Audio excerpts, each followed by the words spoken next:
catastrophe aérienne en 1973 au-dessus de la Loire-Atlantique. Une collision entre deux appareils, notamment un DC-9 qui s'était écrasé à la planche. Il y avait eu 69 morts. C'était un 5 mars, il y a 50 ans hier.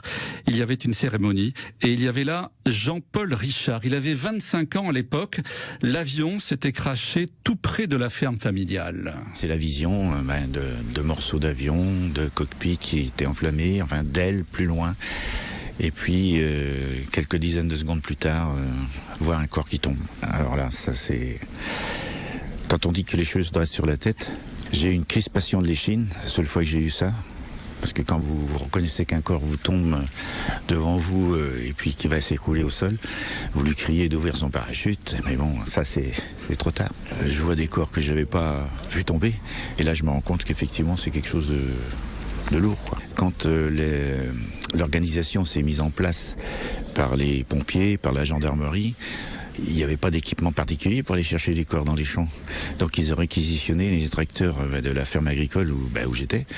Donc on allait chercher les corps dans les champs. Ils nous attribuaient 4 pompiers et puis un gendarme par remorque.